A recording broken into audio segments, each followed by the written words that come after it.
What's up? My name's Chase. This is the Chase a Gift channel. Welcome back to those who have already subscribed. If you haven't subscribed yet, please do so. And hit the like button and share.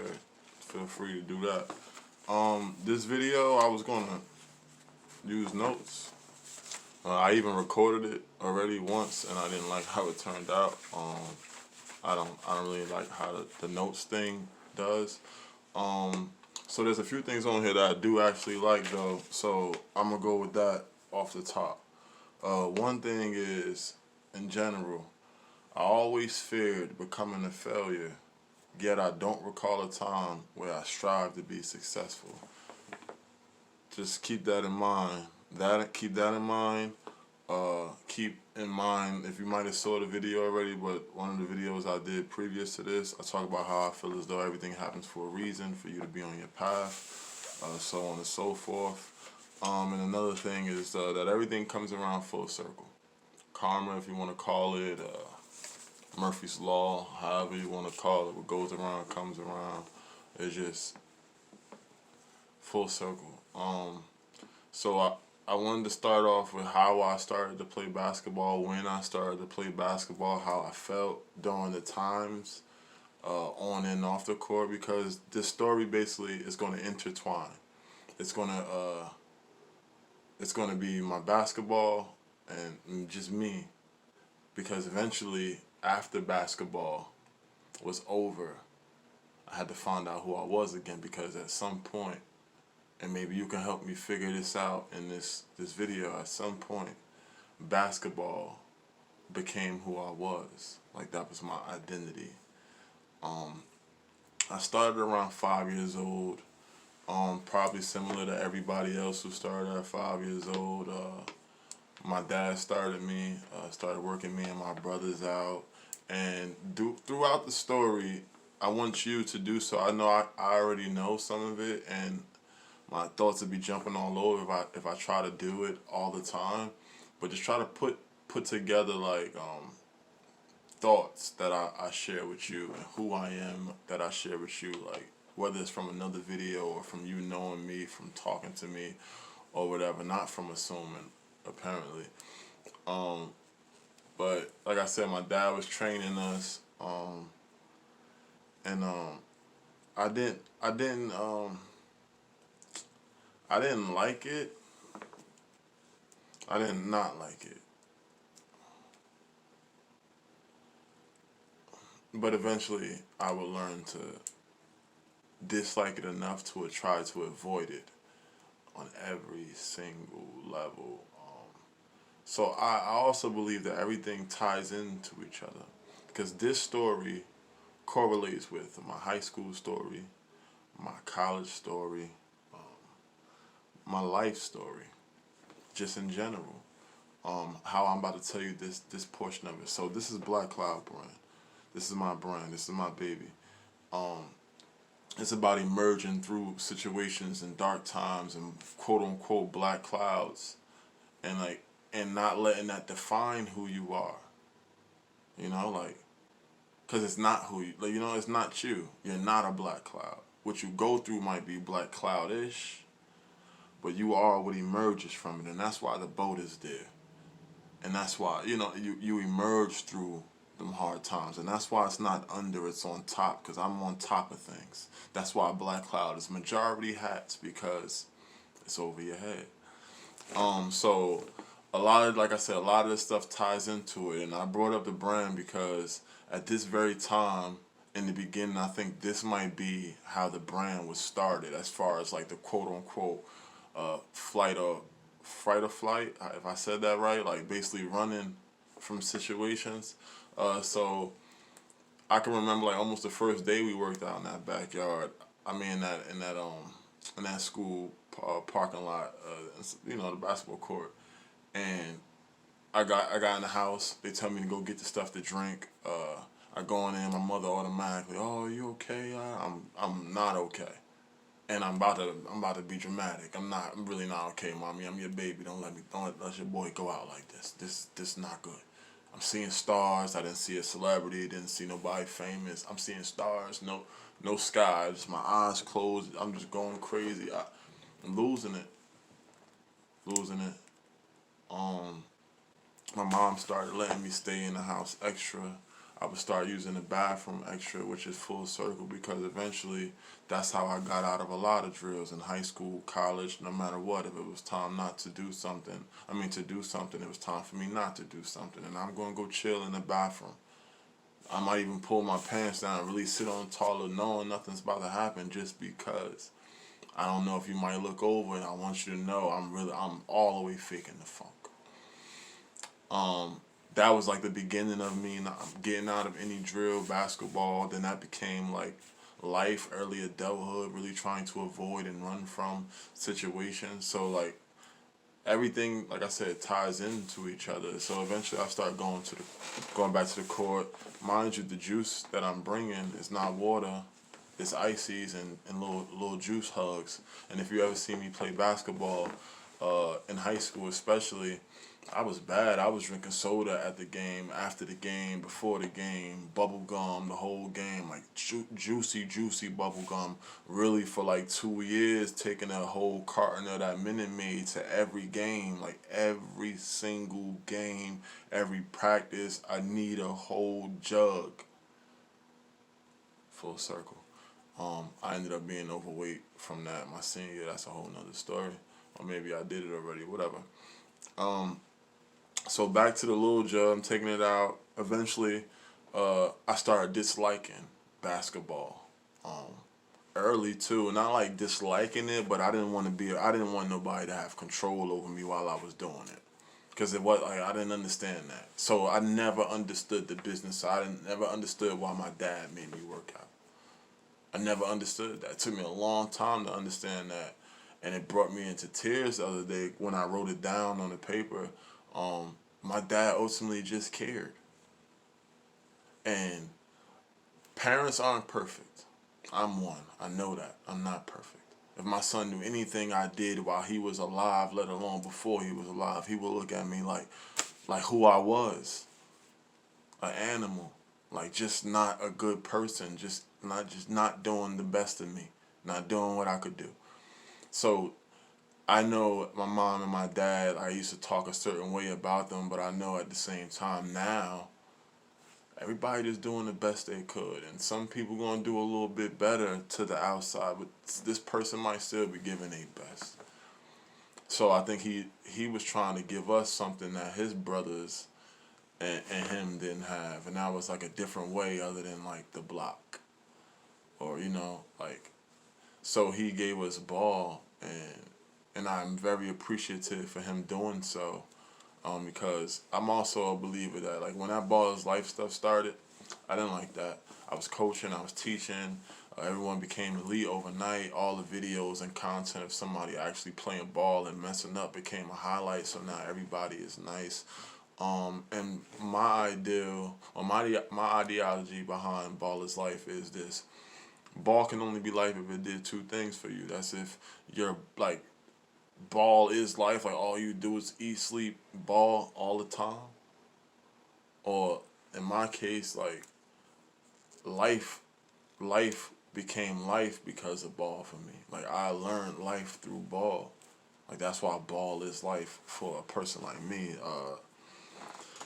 Like so that goes back into the my dad really caring about us and wanting us to have a way out. So like I said, I didn't know that at the time. So now back to that time, uh, he also had us working out beyond the court. We was doing push ups. Like I remember trying to touch elbows to the ceiling, sit ups, like army type stuff. Like almost to the point where me and my brothers I almost felt like a Jackson 5. I remember we all had the froze, swishy windbreaker suits, like different colors, like just going places, almost looking like a unit. Beautiful. Now that I look back on it. Yeah, and it just like, know what I mean? So that's part of why the reason, like, that's part of the reason why probably I wanted to always be an individual, because I always felt like a part of something. And then eventually, full circle, I wanted to be a part of something because I didn't know what it felt like to be a part of something. It's always a loop. It's always something like that. So we go up to like third grade, fourth grade. My dad is like, I guess, working a lot more in the city now. So it's not as many push-ups. It's still whooping, still punishment, still. The thing that was really, really different was I was going to the gym, not to the gym, I was going to the court a lot by myself. And I mean early on, like second grade, straight to the court all day, especially in the summertime, all day, court all day. Like that's all it was, the court, and maybe $1 to last you all day because big icy, like all that stuff was cheap. So it was just it was amazing at that point. It was very, very, very, very amazing. I loved the ball because of that, because the leash had came off a little bit. Mind you, had the leash stayed on, the success would have been different. You know, I don't dwell on hindsight things because it doesn't make me feel away. I bring it up so that it can help somebody else in situations like that. Like, look at your situation and who you are in this moment and whoever's around you. Like, use my story to not make the same mistakes or make a better judgment for yourself and and if you're a coach, for the people around you. Because if you get from this story, like a few things from this story is, a lot of coaches not who they pretend to be. A lot of people in the basketball world, a lot of people in the business world, in the whatever they tell you, the industry, whatever that industry is, the people that's of something, all of them ain't shit. Excuse my language. Some people got good hearts. I've ran into people with beautiful hearts in basketball that I still deal with or that I still ultimately like respect. There's a lot of people who I don't respect or I don't. I'm not even gonna say don't respect. There's a lot of people I don't even pay attention to because of that. I don't want to know the snakes in the game. I don't want to be friends with the snakes in the game. I don't want to tiptoe around the game because of my story, because of how I went about things, how I went from my dad training me to him not really being there, but now I'm somebody in basketball.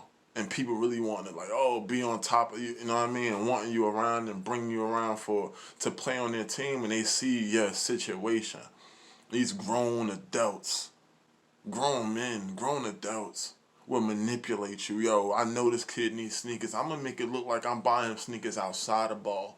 And this is before it was a thing. Remember, it's not always been an elite thing where people was like, yo, I'll give you some sneakers, come play for my team. It ain't always been that direct. It was always like under the thing, like, we're gonna pay you, but we can't tell nobody. Like, we dropped $20 over there. Like, yo, it might be some, like one of those situations. Because it wasn't, like, you couldn't do it. You still not supposed to, but, you know, times change. So I don't like those people, to say the least bit. Because going back into my story, when it got to like 5th and 6th grade, it was almost like my dad was completely out. When it came to basketball, especially. So I got a lot more control. My mother didn't know what was going on, and they was already, my dad and them was on my brothers. Like, you know what I mean? It was on my brother's case, because they was older. So it wasn't really looking at me like I was going to, you know what I mean? Like, I don't know if they even thought I was good, but I remember people, when like the people that was watching me eventually wasn't watching when I was just a young buck. Minus like West Orange traveling, because 6th grade through 8th grade, West Orange traveling. 6'3" in the 6th grade, they let me bring the ball up. That was the most elite I've ever felt at any age for a very, very long time. But I watched them do my brother dirty. I watched them like 3 high schools, like 4 colleges. Like, I watched all of that. Like, I'm watching that unfold while I'm going to do my thing. And so I always had like a disposition with coaches and authority. Plus, I'm an Aquarius. I'm not sure if you guys are into that. I am a little bit. So it just made sense. Like, once my dad left and he started making us do certain things, I made it my place. Once I realized that it was going to be me, I made it my place to not listen to another grown man. I remember Sixth grade is when I started talking in the mirror. I didn't have plenty friends, and I just moved to West Orange. You might have saw the video on my Instagram at Chase the Gift, Chase underscore the Gift, Instagram, Twitter, Kasim Drummond on Facebook. But whatever. Yeah, you might have saw that video. I didn't have a lot of friends, so not having a lot of friends led me into doing stuff like talking to myself, chilling with my little brother, rapping on tapes and recording them, and just doing stuff in the house. So basketball and me at this time was still two totally different people, because although my dad wasn't in the picture, basketball started picking up. And when basketball started picking up around sixth grade, I stopped just chilling in the house. I started going outside. So I became a version of me outside of basketball, and then that kind of like took some of that pent up anger from being a kid and being a basketball player that was slowly wanting to do his own thing all the time. That became a problem. Because I didn't want to listen to nobody, and I didn't feel like I had to. So sixth grade, seventh grade, eighth grade, sixth grade was hard. I wasn't not doing the work on purpose. It was hard. It was complicated. Seventh and eighth grade, I stopped doing the work. Didn't give a crap about doing the work. Wasn't nobody checking for me. You needed to pass your classes to play basketball for the school. I never played for the school. Sixth grade, you couldn't play for the school. So once I got to seventh grade and realized I'm just gonna play traveling basketball and AAU, and nobody checking for grades, that's what I was doing. Nobody checking for nothing, that's what I was doing. In the sixth grade, I was already putting my homework in my pocket like I was in high school and going home and not doing no homework. That's what I was doing. So like I said, this story, it might be all over the place, but it's really to show you and to tie in like the fact that everything is connected.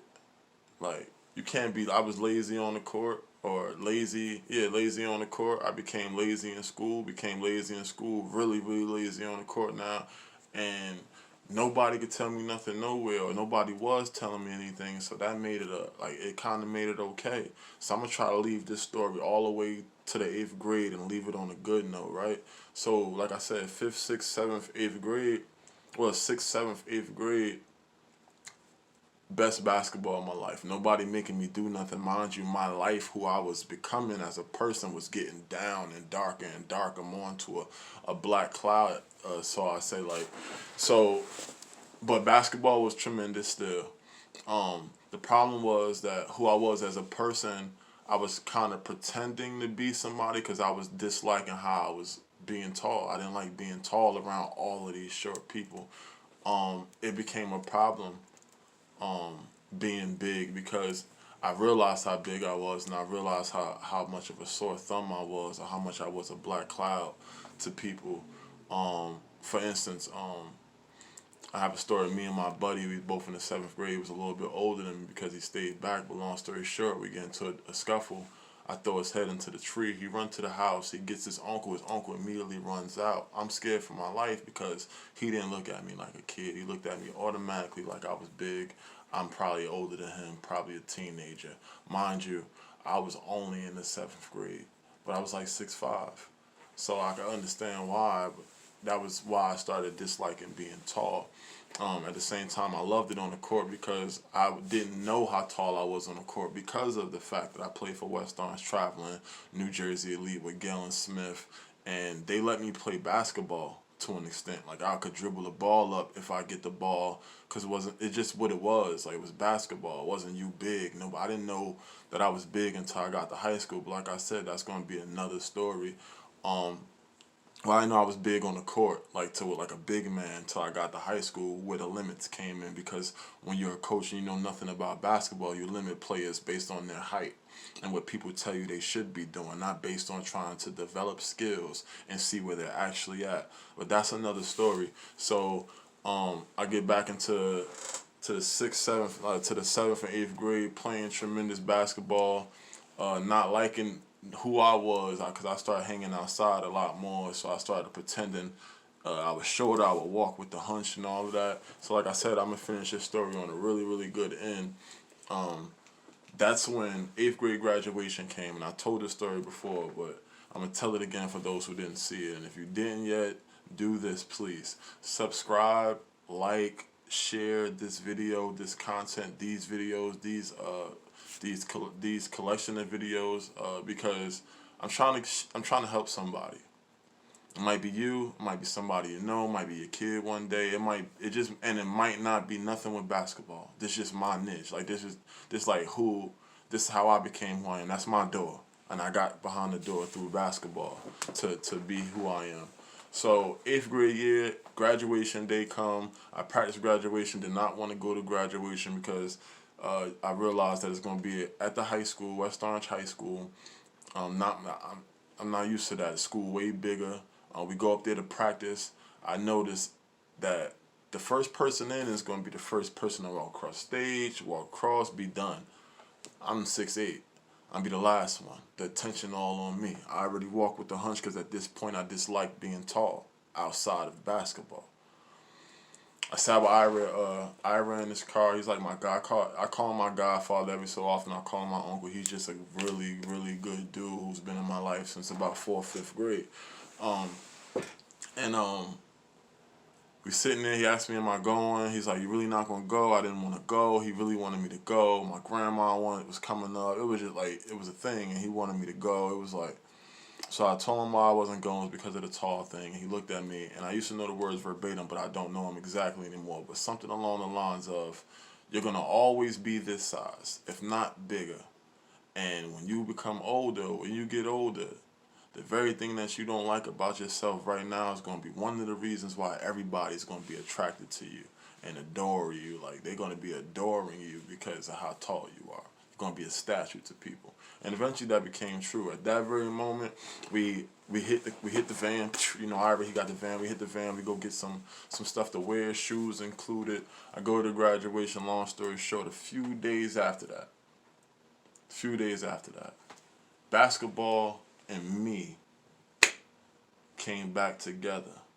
I wasn't being controlled outside of basketball, in basketball, and I finally got to a point where I can look at myself and not the way other people could.